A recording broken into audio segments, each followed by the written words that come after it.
Good day, hockey fans. Welcome back to THW Live. It is Thursday, July 8th, 2021. I am your host, Mark Scheig, and this is actually going to be one of the hardest shows that I have ever done since we started doing THW Live. As many of you know, I do cover the Columbus Blue Jackets, and you know the story out there about the tragic passing of goaltender Matiss Kivlenieks, and we're going to kind of open the show here with some words about that.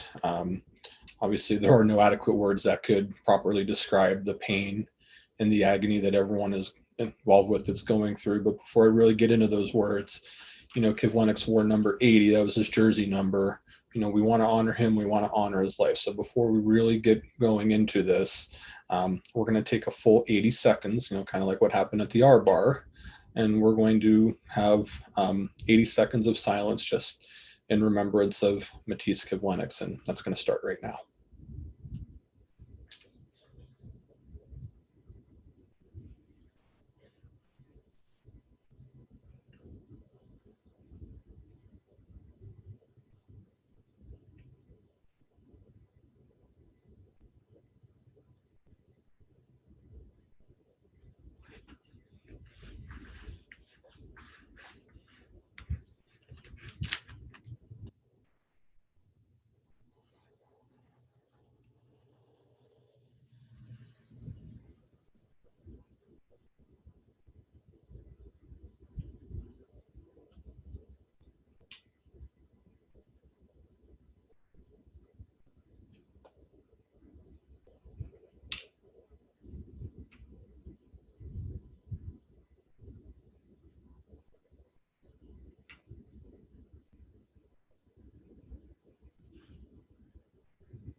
Thank you.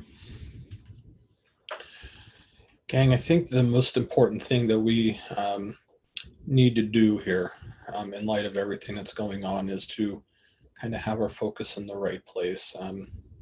I know that this is a hockey podcast and we're going to talk hockey here. That's what we do. But at the end of the day, hockey is completely secondary to this tragedy that took the life of a 24-year-old young man that had such a bright future in front of him.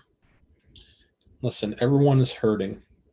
It doesn't matter what part you're playing in this. Everyone involved here is deeply, deeply hurting. If you saw the video of John Davidson and Jarmo Kekalainen, you saw that the emotions were high there. This isn't something that just passes over overnight or even in a short amount of time. This stays with you. For those that are even close to Kivlenieks, it stays with them for a very long time. And that's where we need to have razor sharp focus. Think of Kivlenieks' mother, Estrada. Look, she's half a world away, and she's lost her son in a blink. Think of Elvis and Alexandra Merzlikins. They were at a wedding in Michigan at the home of Manny Legacy, their goaltending coach. And now they have to endure the images of what happened that night for the rest of their lives. They were country mates. They were best friends. This is completely unimaginable pain that they're dealing with. Think of everybody within the Columbus Blue Jackets organization. John Davidson, Jarmo Kekalainen, Mr. McConnell, the players, the staff. Kivlenieks was a member of their family, and they lost one of their own. Again, just unimaginable pain. Our thoughts are with everybody involved, but you know what? It can't just stop there. We have a responsibility. We have a full responsibility to fully support everyone involved, especially Estrada, especially the Merzlikins, especially the Columbus Blue Jackets. We as a community must rise up and be there for them and for each other. that started to happen. There's some pretty amazing things going on with what happened at the R Bar and the memorial at Nationwide Arena, where fans would make signs and drop flowers and drop other things off. There was the Sticks for Kivy movement on Twitter that was trending. In fact, my sticks are still out there, and it's going to remain so for the foreseeable future. Now's not the time for hockey banter or disagreements or arguments, but now is the time to come together and unite for the sake of Matiss Kivlenieks. He did everything with a smile. The least we can all do is do the same for him. Smile. Live life to the fullest. That's the way Kivlenieks handled things. Let's now honor him and everything that we do. So we dedicate this show to Matiss Kivlenieks, and moving forward, we will never, ever forget number 80. Not now, not ever. Do it for Kivy. Do it for Kivy. And just know that he is smiling down on us right now.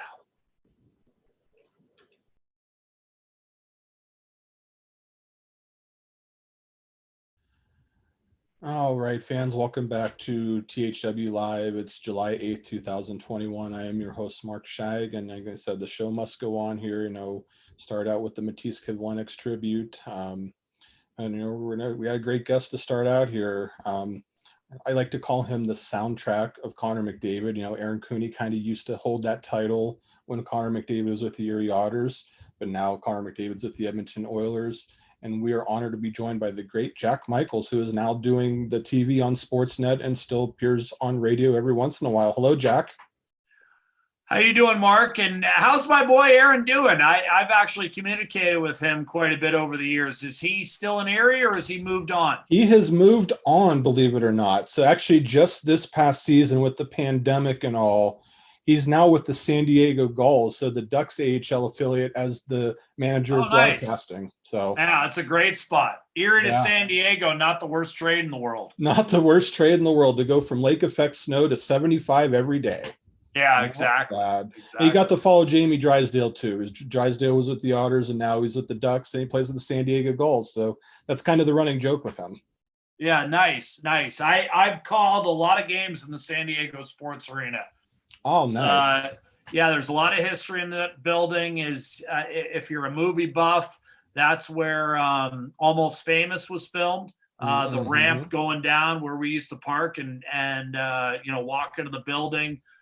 Bill Walton obviously played there back when the Clippers were still in San Diego. So yeah, that arena has a lot of history. In fact, the first interview I can remember doing, as a professional, and by that I mean a professional hockey announcer. I worked in my hometown for a few years prior to getting into the hockey business. Yep. Was Willie O'Ree. The great San Diego Gull, and obviously, Hall of Famer, first black player ever to play in the National Hockey League, an absolute legend in San Diego. And I had a chance to interview him in the fall of 1999, the night they actually retired his jersey at the San Diego Sports Arena. Wow. So that's got to be maybe one of the highlights of your career at this point. Yeah. Oh, it was awesome. I was 24, maybe. And, his number was being raised to the rafters. And, I can remember thinking, I've hit the big time. I'm in San Diego, beautiful city, historic arena, successful franchise. Their coach back then, Mark, was a guy by the name of Steve Martinson, who's still coaching. In fact, he got to the ECHL semifinals this year, but I believe Steve Martinson, I believe he's won more championships than anyone. He's won 11. To my knowledge, at various levels, mostly AA. But San Diego was kind of the standard of the first league that I ever called games in, which was the West Coast Hockey League. Oh, wow. Willie O'Ree played in the Western Hockey League, which at that time, you didn't really think of junior hockey as much as you thought of the Pro League, at least if you were from the States. And that was where the original Phoenix Roadrunners were, the original San Diego Gulls.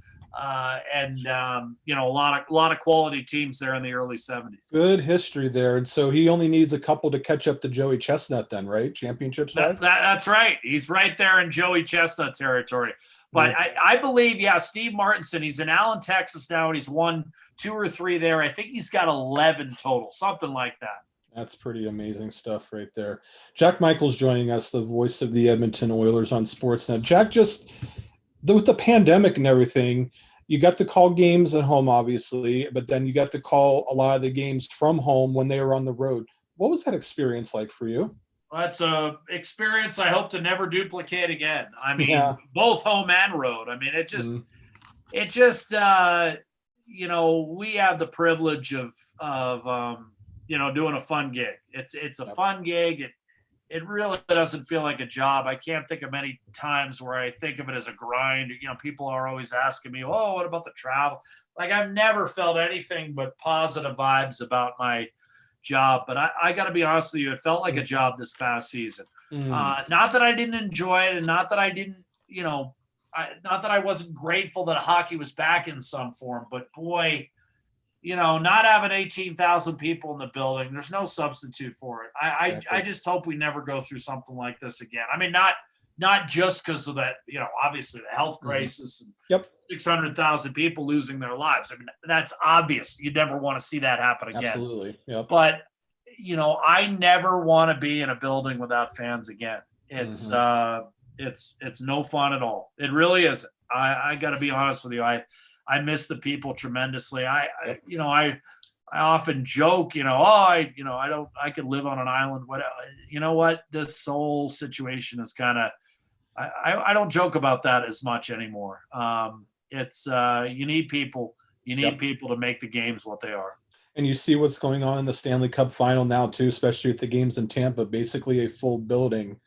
At least that hopefully is a good sign for the future for us. Well, I hope so. I mean, I think, Canada has a very good chance to actually catch and surpass the United States in terms of, vaccinations per capita, 1 shot, 2 shots, children over 12, all that kind of thing. I think Canada has done a nice job of catching up to the United States. I think the United States did a great job out of the gate and for a lot of people, hopefully, by April, they were starting to feel normal again. It's taken longer to come to Canada. I didn't get my second shot, Mark, until June. Okay. So, I'm just now, kind of feeling, hey, life's starting to feel normal again. Alberta opened up fully on July the 1st. So it's starting to feel normal again, but, it's not a situation any of us want to go through again. And hopefully, like you said, hopefully the fact that Canada's done a better job in recent months. Yep. And hopefully, Canada and the United States decide to run parallel courses and we're playing a real schedule and everyone's allowed to have 100% capacity coming in. Absolutely. The only thing that makes me nervous about that is it's only 3 months away. I mean, this is a short off season. So it is. I'm really hoping that it all comes together and that we can welcome everyone back because it's not the same without everybody. Absolutely right, Jack. Now we're going to look at the offseason in a minute, but thinking back to the Oilers, the way that the season ended, can you just put into your own words, how jarring was the end of the season from an Oilers perspective? I'd say, it was a bit of a shock to the system for sure. I didn't think Edmonton would walk through Winnipeg. I think I picked the Oilers in 6. And, I knew there was an equalizer there in Connor Hellebuck and that Winnipeg was close to Edmonton. I mean, Winnipeg did a lot of the same things well that Edmonton did all season. Good power play, good skill up front, a defense that perhaps you could say overachieved, and a goalie capable of getting very hot, and a lot of people discounted what Mike Smith did during the regular season, but he wasn't too far off the Vezina podium. I mean, he had a really good season for Edmonton. Yep. So, I like the Oilers because they were a little bit better statistically in every category than the Jets. They were similar teams, but Edmonton had been better throughout the regular season. Well, what happened is the clubs played 4 close games. an empty netter in 3 overtime games. And, when you play close games, you don't have the luxury of an 82 game schedule for it all to even out, Mark. Exactly. It's a best of 7 series, which sounds like a long series. But when you're playing 3 OT games and you don't get any of them, you're not winning the series. No, you're not. So you play 3 OT games and Winnipeg wins them, and you're looking at the offseason. And that's exactly what happened. How many changes do you think that they need to make, knowing that maybe they were close? Had the overtimes gone the other way, maybe it's a different result. Well, they're going to add a top 6 left winger. I mean, they've got their 5 in Nugent, Hopkins, Draisaitl, McDavid, Yesapuli, Irving, Kyler Yamamoto. They've got an opening for a second line left winger, potentially a first line left winger. Who knows? Mm-hmm. I mean, I don't think so. I think you got to consider Nugent Hopkins as a first line player, but whatever. They've got a top 6 left winger to add, and they've got a top 4 left defenseman to add. The reason I say that is I don't think Oscar Lefbaum's coming back. Mm. I don't think he's going to be ready to play. I would be mildly surprised if he played at all this season. I don't know what his career is very much in limbo right now. I don't want to say it's done. Yep. But I'm not sure it's not done either. So I'm really kind of 50-50 on that proposition. And I feel like the Oilers have to prepare as though he's not going to be there in October. So there's your opening for a second pairing lefty. And then you've got to decide, are you going to run it back again? I mean, Mikko Koskinen is in the last year of his deal. Mm-hmm. Presumably no one's taking him at the $4.5 million figure. You want to bring Mike Smith back. You could probably get him back for a bargain, and he played very well last year, but he's going to be 40 years old next spring. So again, as has been the case for a long time now in Edmonton, what do you do in goal? That's something that they really haven't dealt with since, you could say Dwayne Rollison, but from a long-term perspective, they really haven't had a guy that they thought was going to be the goalie for the rest of their years since Curtis Joseph. It's been a long time. Dwayne Rollison came in. He was in his late 30s, had a great year, and obviously was the guy for the Oilers the next year and was never really able to recapture that 05-06 magic. Mm-hmm. He did so one final time in Tampa, as you'll recall, in 10-11. By then he was 41, so he was in his mid to late 30s in Edmonton. So, look, I don't know what the answer is there. I don't know because, Koskinen going to the minors, fine. You could bury him there as the number 2 and let Stuart Skinner play all the games this year anyways. You're certainly not going to play Koskinen at the expense of Skinner. They want him to completely, develop and see what he's got. This is a big year for Stuart Skinner. Right now, he's the de facto number 3 goalie in the organization. If they brought in someone to basically replace Koskinen at the NHL level and bury that contract in the minors, well, then he's still the 3. Koskinen goes from 2 to 4 is really what, in other words, Koskinen is not going to start 50 American Hockey League games next year. Right. No way. Nope. They want to see what they've got in Stuart Skinner. So that would be the third, primary objective for the Oilers is to sort out their situation in net. And again, that's not taking anything away from the season Mike Smith had last year, but can he do it again? It's a question worth pondering. He's had 2, magnificent years in the last 9 years. The others have ranged from, slightly above average to below average. Ultimately, I think when you're looking at NHL goaltenders, you need more than slightly above average. You've got Andrei Vasilevsky and Carey Price, arguably the 2 world's best. Yep. I don't think that's a big coincidence. No, it's not. Do you think Stuart Skinner is looked at by the Kraken at all?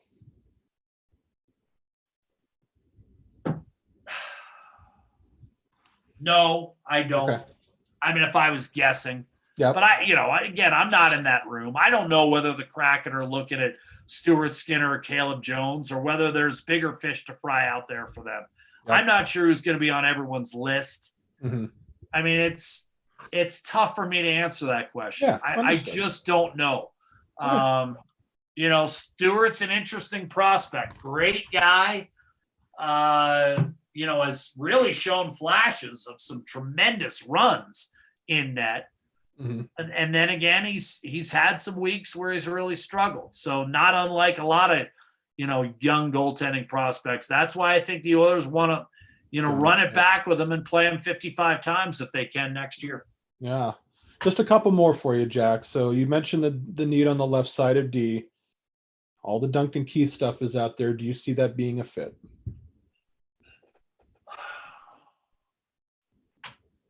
The intangibles thing, I know you could talk about. You got the leadership. Look, I don't think anyone on the Edmonton roster is going to be like, oh, I don't want Duncan Keith. Right. I don't want Duncan Keith in the room. He's a popular teammate. He's won the Norris twice. He's won the Stanley Cup 3 times. He's won a Conn Smythe.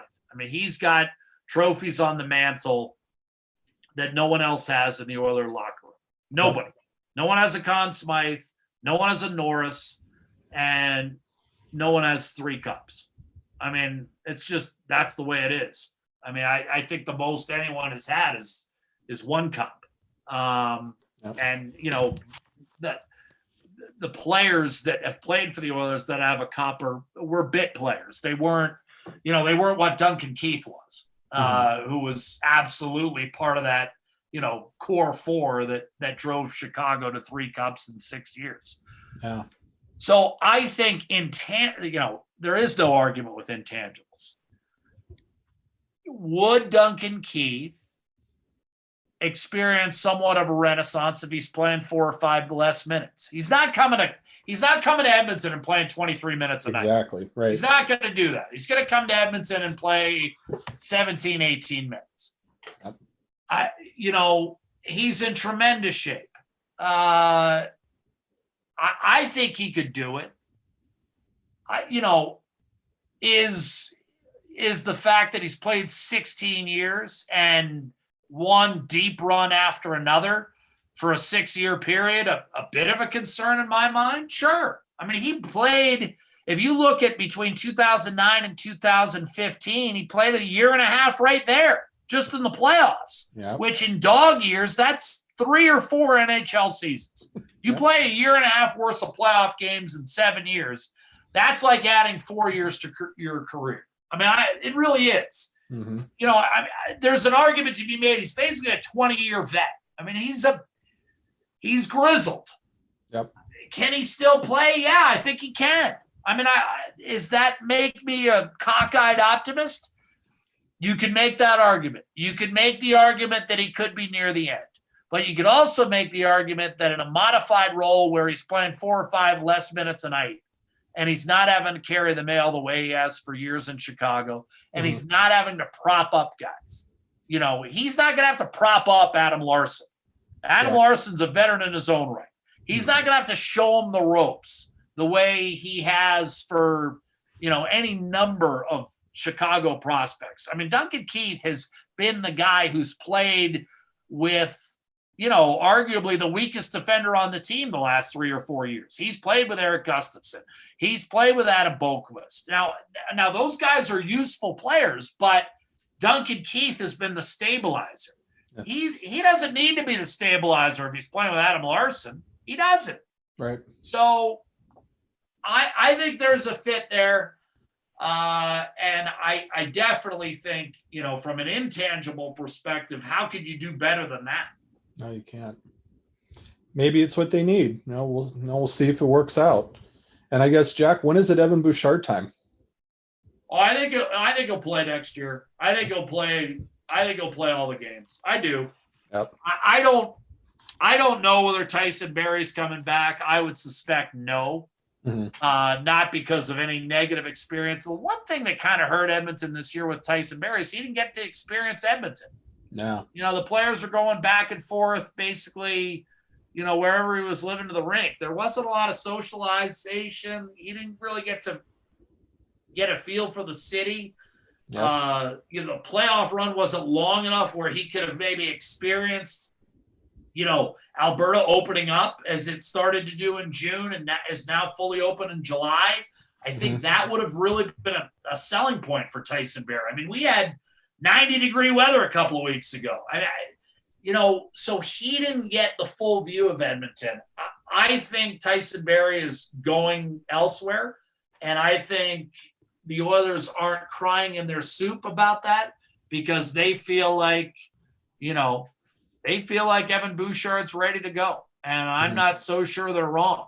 I mean, I really feel like, he's ready to roll. I think the Oilers are basically fairly solid on the right side, and you can make an argument maybe they had one too many last year.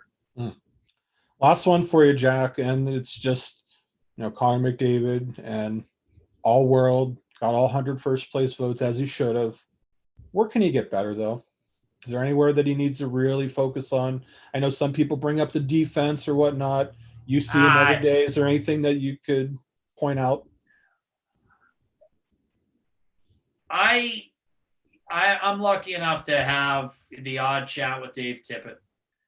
And I don't want to go too deep into it, but Dave was one of the first guys who started doing these numbers and analytics. He's got an interesting mind. The head coach of the Oilers is a builder by trade.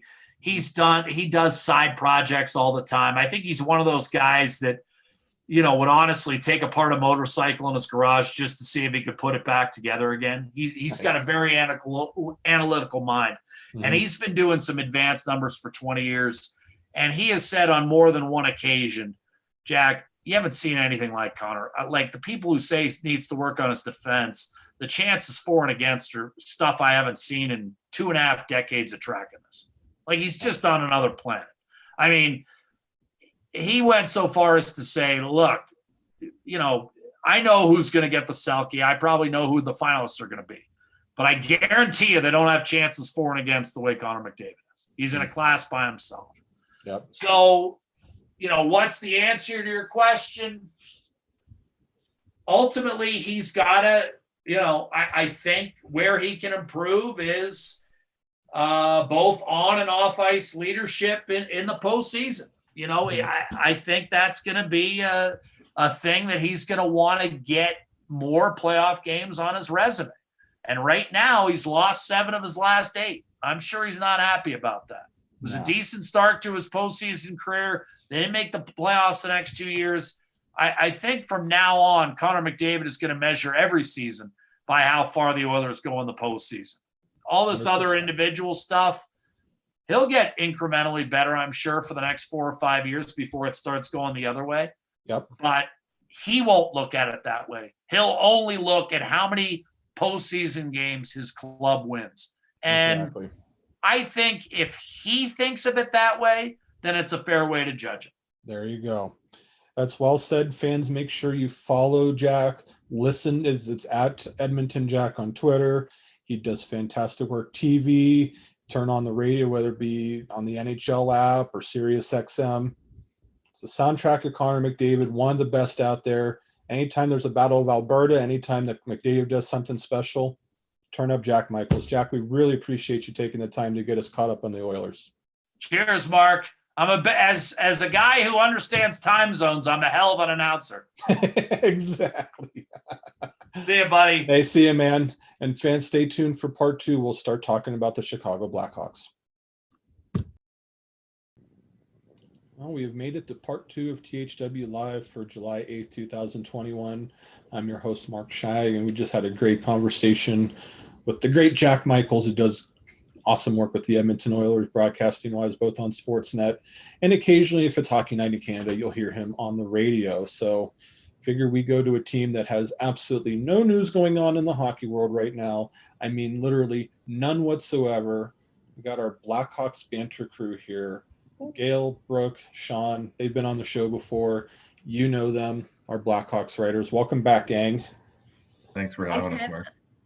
Absolutely. I mean, as I said, just jokingly here, never a dull moment with them. And I'm going to just take a moment now because obviously the sexual assault thing, I'm just going to address right now that we care very deeply about it here at the Hockey Writers. We're going to follow, whatever is going on out there. We'll share things as appropriate, but we, like you, want answers, and we'll make sure that we stay on top of it as much as we can, depending on what comes out from this investigation. So with that said, Gail, let's jump into what is going on with the Blackhawks. I mean, where do we even begin? But we'll start, I guess, with the captain, Jonathan Toews.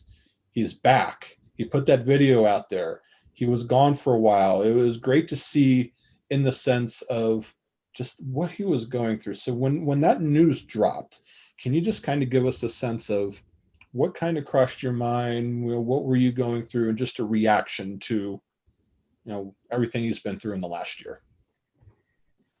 Well, it's pretty amazing actually to hear that he's. It was so uncertain, and we were all wondering. Everybody's wondering, why isn't he saying anything? What's going on? You would think that he could at least just come and say something. But then when you find out that he really just didn't know what was wrong with him and couldn't figure out why he felt so lethargic and why these symptoms were happening and when it was going to go away or how it was going to go away, it makes a little bit more sense. So it's just really, really awesome to see that he is on the mend, and hopefully he really is on the mend, because nobody knows how his body is going to react. And hopefully he'll be able to come back and be the Jonathan Toews that we all know and love. Shaun, what about you? Just a reaction to when that news about Toews came out. Yeah, I know collectively on this side of things, we all put health before hockey, as we should. And just to echo what Gail said, it was just nice to see him. It was nice to see him talking. It was nice to see him smiling. It was nice to see him headed in the right direction. With all that mystery surrounding what was going on, you didn't really know. You didn't want to get to the depths of what it could be, and you didn't want to speculate. So to see him come out and sort of speak a little bit about it, say what was going on, and again, looking to be progressing in the right direction was refreshing. I obviously want to see him back with the Blackhawks, but I want to see him healthy first and foremost. So that was great. And Brooke, last word on just initial reaction to seeing Toews again. It was, I don't know if refreshing is the right word, but I think it was more comforting than anything, because I feel like on Blackhawks Banter a lot, we were talking about kind of the direction of the team, and it's very hard to talk about the direction of the team without Toews. So it was nice to hear that he's doing better, but I'm happy to hear that personally, not hockey-wise. I'm just happy he's okay as a human being. So it's still nice to hear, and I hope he continues to improve, but we also understand what's going on too, that it's day by day, but for now we're just happy to see that he's okay. So Shaun, with Toews back, if we assume that his body keeps up, he's healthy, how much does that change the outlook of next season from the Blackhawks standpoint? I mean, are we talking we should be thinking of playoffs? Are we thinking, do they become a contender because you get somebody like him back? Like, realistic expectations now that Jonathan Toews seems to be back and ready to go. As realistic as I can be, I'm going to say it doesn't change much as far as their outlook for being contenders just yet.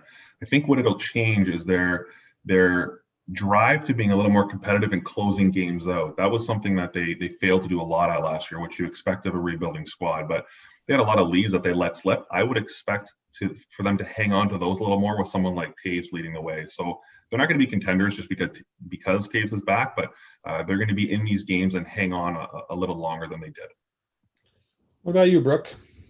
Yeah, I basically echo what Shaun said, because even when he was here, it was very hard for them to be contenders, even with Toews, Kane, and DeBrincat having career years. And so, but it certainly helps. It would help our depth in a ton of ways. So it doesn't hurt us at all. But yeah, we're kind of just going just as it comes. But And Gail, final word on if they become a contender. I wouldn't say that they would be contenders to win the Stanley Cup, but I would say that they would be contenders to make the playoffs. I think that Toews adds an integral part to this depth. The team did a lot better than everybody expected last season, and now with him back in the fold, and depending upon what they do, if they make any kind of big splashes, which it's rumored in the off season with some other pickups. I'm hopeful that they can make the playoffs, and when you make the playoffs, that's the goal, and then you go from there. All right, Brooke, let's start with you, since maybe some moves are going to be coming, and we talked to Jack Michaels just a bit ago about possibly Edmonton's side of the whole if they acquired Duncan Keith. what do you make of this whole Duncan Keith situation? You know, is he going to be traded? What kind of a return could be getting here? Just what do you make of that overall situation? I was surprised, but not surprised to hear what was going on, only because of the state the team is in. It makes sense for someone like him to want to move on, but still, it's kind of surprising to hear someone like him who's been the backbone of the team for so long. But Edmonton does make sense because if I'm remembering correctly, I think there was some interest there before even a couple of years ago with Keith. So I'm not surprised about that connection, but I think we were just talking about this on Blackhawks Banter that we're kind of not expecting a huge return for him, but I do think they could target Seth Jones's brother, Caleb Jones. And something that just came to my mind today was that Jesse Puljujarvi, I hope I'm saying his name right. I think there was some interest there before, but I think that would only be included in a deal for Keith if we had added a sweetener to it. But yeah, otherwise I don't see much. Maybe a couple draft picks, maybe one player. What do you think, Gail? I think I would be happy if they could really just kind of unload his 5.4 or 5.5 million and not have to eat any of that. Maybe they can pick up somebody that's kind of a diamond in the rough, maybe an AHL player, or like you said, some kind of a pick or something that maybe has potential in the future. It's true that the return might not be all that great. Duncan Keith wants out, and so there's not a whole lot of leverage there.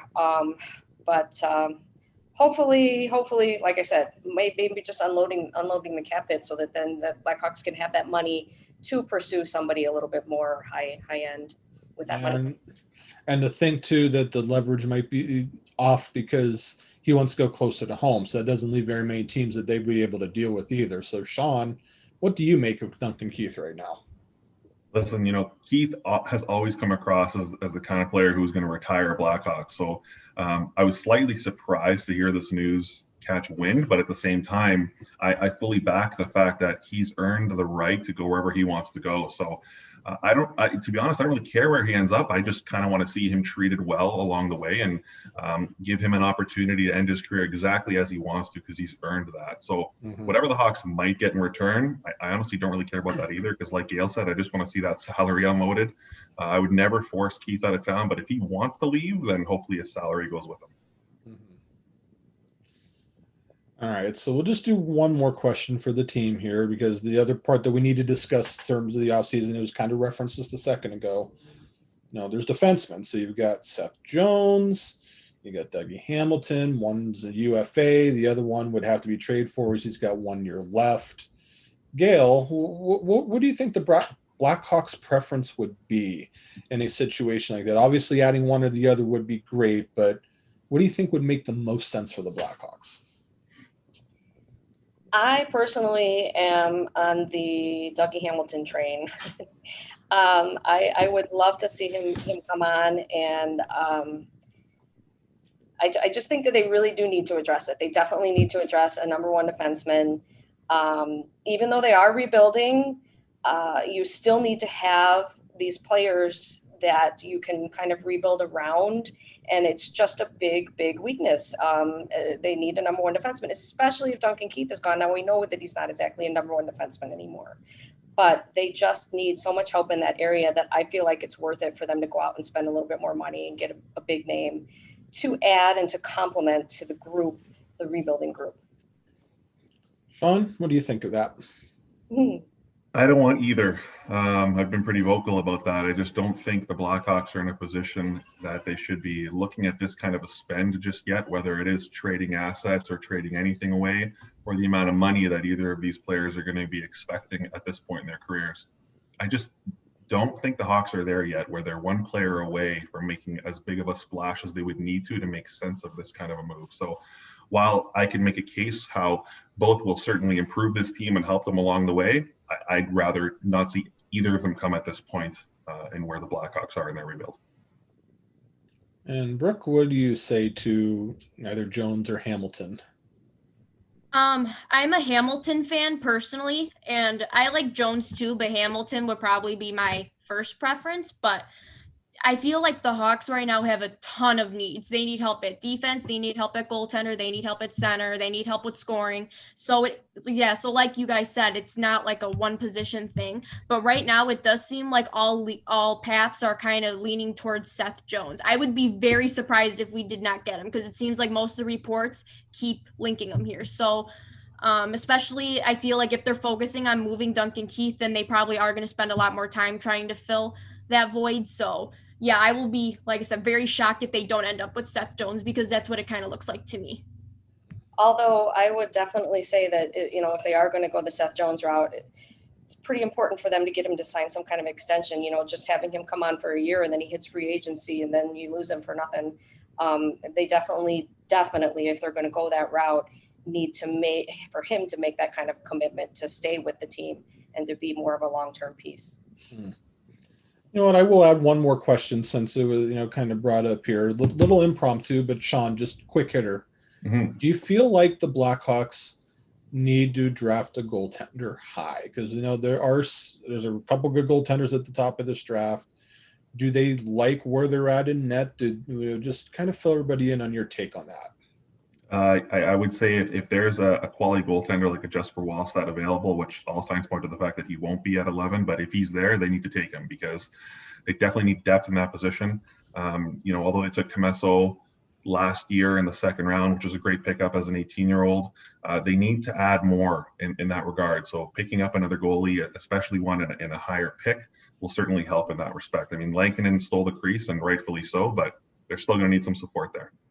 And I wonder if Sebastian Kosa too would be somebody else, as he's number 2 and projected first round pick that could be available if Wallstedt is already gone. Mm-hmm. I think of the Sharks or somebody. The Sharks would very much take Wallstedt on if available. Brooke, what do you say about the goaltending? Yes, I do think that needs to be addressed. I don't know if that's going to be addressed, though, in the first round with the team, to be honest with you. But it's not a knock on Lankinen, because Lankinen did a good job. But I just feel like there's so much lack of security in the position right now. And I feel like as a fan, or even if you're part of the team, you can't be satisfied with what's in front of you right now. Goaltending is something that you just need to have. And I don't really see them landing any goalie that's kind of on the market right now.